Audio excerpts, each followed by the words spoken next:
मला वाटतं एक तर सुरुवातीपासूनच लाडकी बहीण योजना ही लाडक्या बहिणींना त्यांच्या आयुष्यामध्ये आनंदाचे काही क्षण महायुतीचं सरकार देऊ शकले म्हणून ती त्यांना रुचली आहे। पण विरोधकांना सुरुवातीपासूनच त्या ठिकाणी ही योजना ही त्यांच्या कुठेतरी नजरेमध्ये खुपत आलेली आहे।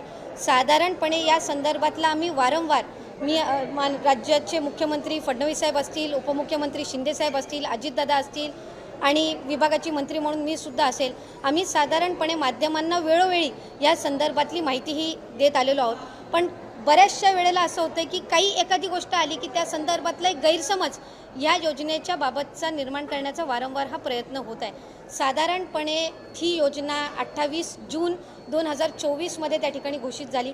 1 जुलैपासून त्या संदर्भातले फॉर्म भरण्याची सुरुवात झाली। पहिल्या टप्प्यातले 2-3 महिन्याची लाभार्थ्यांची संख्या साधारणपणे 1,33,00,000 होती, जे 17-18 ऑगस्ट 2024 मध्ये लाभ आम्ही वितरित केला। त्याच्यानंतर 15 ऑक्टोबरपर्यंत त्याच्या रजिस्टरच्या संदर्भातली जी काही मुदत होती ही आलेली होती। आणि या आधी सुद्धा प्रत्येक वेळेला ज्या वेळेला आम्ही स्क्रुटिनी ही जी प्रक्रिया आहे ही साधारणपणे सातत्याने चालणारी प्रक्रिया आहे। याचं कारण असं की वेगवेगळ्या विभागाचे जे डेटा असतात याचा ॲक्सेस त्या पर्टिक्युलर डिपार्टमेंटलाच असतो, त्या विभागालाच असतो।